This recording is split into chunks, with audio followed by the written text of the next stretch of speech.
Welcome back, guys. So in the last video we stopped at array and object destructuring. So the next on our outline is default parameters, and this is really simple. Basically when you declare a variable, let me comment out these guys.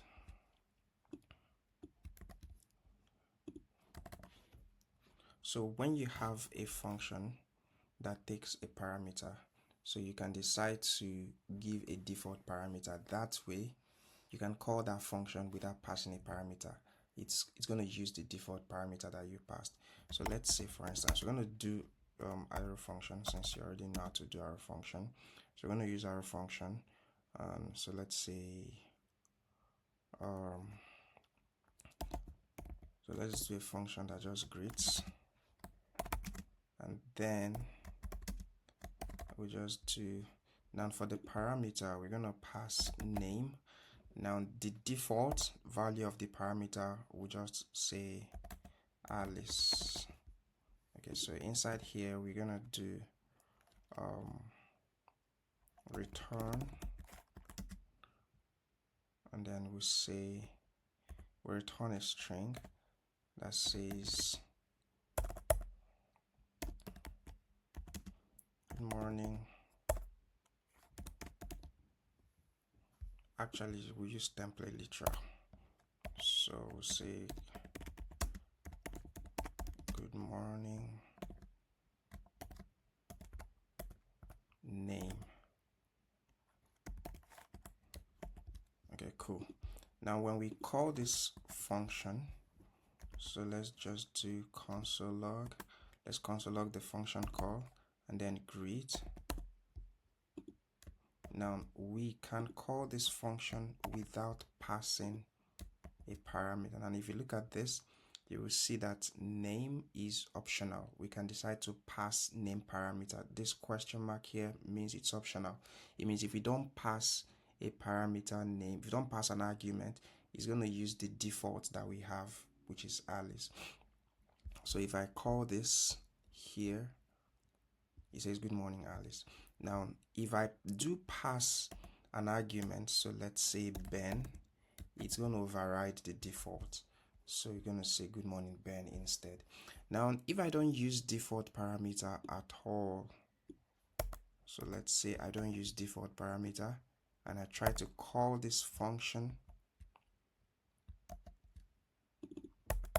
so I have a parameter name but I didn't pass the default value, and I try to call this function without a parameter, I'm going to say good morning undefined. Basically I didn't pass a value. Okay, so probably get an error. Okay, there's no error. Okay, so yeah, basically default parameter allows us to specify a default parameter, just as the name implies. Now when we specify a default parameter, it means that we can call a function without passing an argument, even though the function declaration or definition has a parameter. Okay, so and then again, if you find it confusing, the difference between function argument and function parameter, all of that is well explained in my JavaScript playlist, so which I'm going to leave a link to it in this video. Okay, so yeah, I hope you can appreciate the beauty of default parameter. Basically it allows you to add a default value to a parameter, and then when you call the function, you can choose to call the function without passing an argument for that parameter, and then if you do that, it will just use the default value. Okay, so that's default parameter. Now let's talk about the rest and spread operator. Okay, so we're going to start with the rest operator. So basically the rest operator allows us to collect the different elements of an array or properties of an object into a single value. So let me explain what I mean. So let's say I have okay, remember when we did array destructuring? So let's go back to our array destructuring, and then let's copy this Okay, so maybe we should add another one, maybe banana. Okay, now I can do this. I can say const so I can destructure the entire thing with just two. I can destructure the entire thing into just two variables. How do I mean? I can say fruits1, and then I'll say rest, and then I say equal fruits, just like that. Now what this is going to do is, let's just log this out. So I'll say clg, and then I have fruits1, and then I have rest. And then if I check this, now I see that I have basically fruits1, which is the first element, and then the rest of it is now collected into a single array that is referenced with this rest. So you can see, so basically that is how rest operator works. It basically allows you to collect certain arrays or certain elements of an array or properties of an object into a single value, right? So yeah, that's what it does. And then I want to believe that this, you don't have to use the you don't have to use the word rest. Okay, so you can use anything. It's just a variable name. Okay, but it's pretty conventional to use rest. After all, um, the feature is called rest operator, so we might as well just use the word rest. It's not like rest is a keyword. What is important is this three dots in front of it. Basically, it's collecting the remaining elements of this array into a variable called this, which will basically be another array. Okay, so I hope that makes sense. Another example would be just just to clear things up. Another example would be if we have let's say we have a function that let's say we have a function so that adds elements together, so that adds couple of things together. So let's say we have add, and then we have we can have rest. I'll just call it numbers. So let's use arrow function here.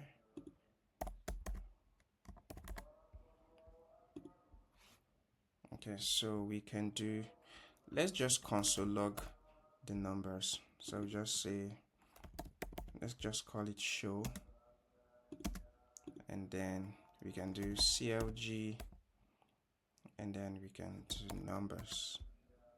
Okay, so let's see what happens when we call this. We say show, yeah, we call this a show, and then we pass a couple of numbers, 1 2 3 4 5. Remember, we're already logging numbers here. Okay, so if we check this, we basically get an array, right? Basically get an array. So what it does again, it takes these numbers that we have here, and then it puts them into a single array that is now passed as a parameter to this function. Okay, so we know that this is an array. We can do whatever we want with it. We can loop through it. We can, we can loop through it and add all the numbers.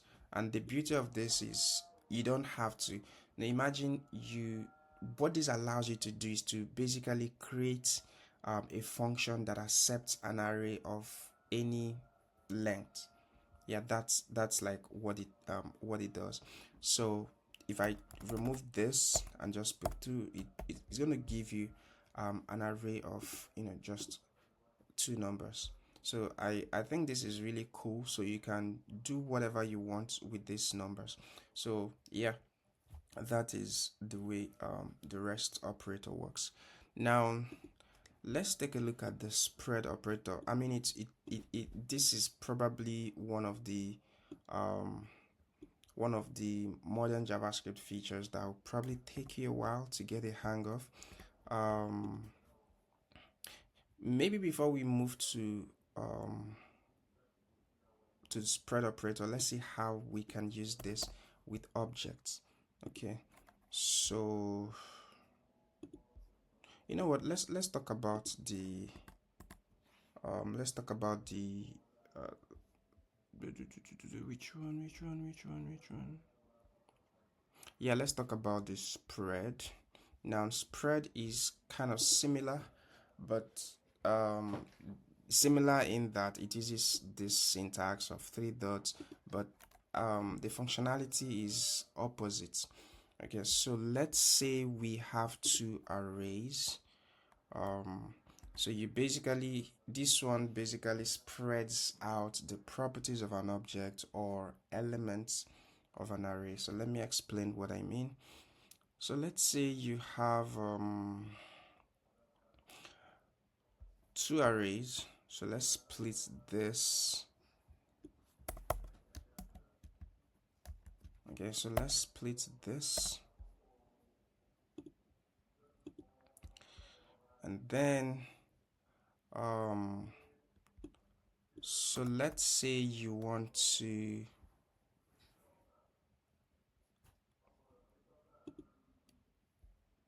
so let's say const all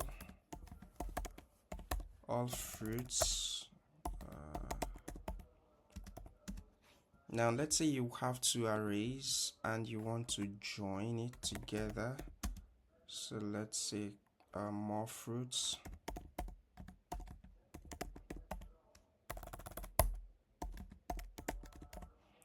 And then you have this. Cool. So let's say you want to join these two arrays. So the traditional way to do it would be you say fruits dot concat, and then you pass more fruits. Okay, so now if you console log all fruits, it's gonna give you an array of all of them. So basically it joins these two arrays together, it merges it into one single array. That's the traditional way to achieve something like this. Now spread operator allows you to basically do this in a more intuitive syntax. So all fruits is going to look something like I mean, you don't have to type it out like this, so you can just do dot dot, oh sorry, so you can do this, and then you do fruits, and then you do more fruits, just like this, and you should get the same thing. Yeah, we are not logging anything to the console, so we do all fruits again and we get the same thing. So basically this is a lot more intuitive. Now let's say you don't even have two arrays, that you just have one array and you want to add more elements to it. So you can basically do like you can do apple, and then you can do like this, and it still works. Okay, just like this, and you can even add more. You can do peer, of course it's a string, and just like that. Okay, so this is really cool. This is really cool because now it's just one array and you're not doing dot concat, you're not calling any method, you're just using this spread operator to basically, join the two arrays together, or even so think of this as a copy, like a copy of this array, just spreading out the elements. Okay, so yeah, that's how it works. Then you can do similar thing with objects also. So let's say let's see our user object. I'm gonna copy this, and if we uncomment it, now we can say const updated user, and then we can have dot dot dot user, and then we can have more properties, so like phone number,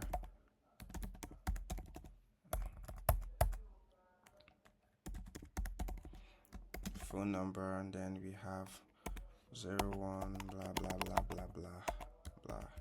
Okay, so if we do console.log updated user, and then we see that the user has phone number in addition, still the same object, just adding a new property. So basically this is like spreading a copy of the properties of this user and into a new object, copying the properties into a new object, and then adding more properties.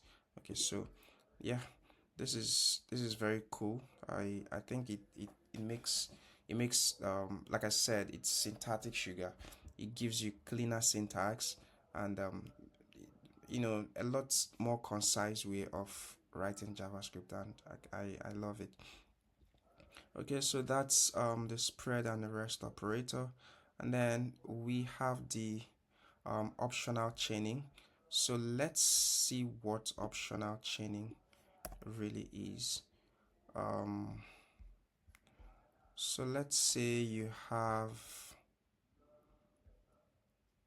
want to access this guy, so you say const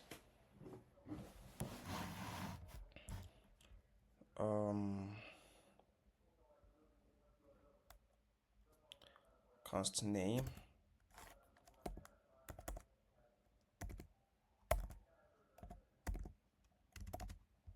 and then you have just a moment. Okay, you know what, let's talk about enhanced object literal here, and then in another video we can talk about the last two. So since we're still talking about object now, enhanced object literal basically means that you get to so let's say you have okay, so let's say const email, and then we have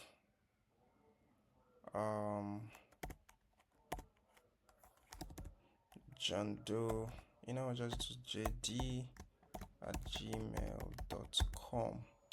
So let's say that we want to update our user and we want to add email. So remember how we did const updated user, and then we just kind of did a spread of user. Then let's say we want to add email, and then we want the value to be this email that we defined here. So do email, basically referencing this guy, right? Now, because this email, which is the value, is the same as the key, we don't have to do this. We can remove this, and then we just have email, and this works.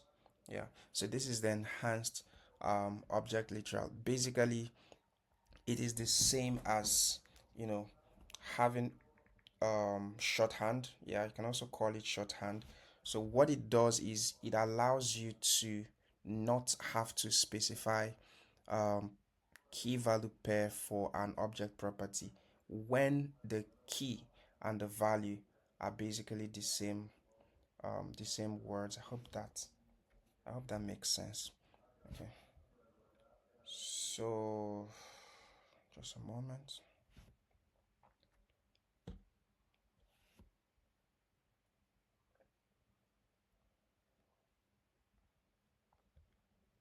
Okay, so let's talk about these guys now. Let's talk about the optional chaining and then the knowledge operator. So starting with the optional chaining. Now you basically use this when both of them are kind of used when you want to assess mostly when you want to assess object properties. But then there are some distinct differences which we are going to see shortly. Just a moment.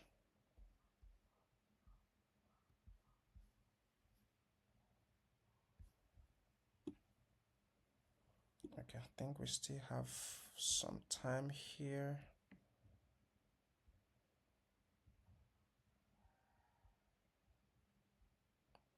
You know what? Let me stop this so that we'll finish up those two on another. This is already getting long.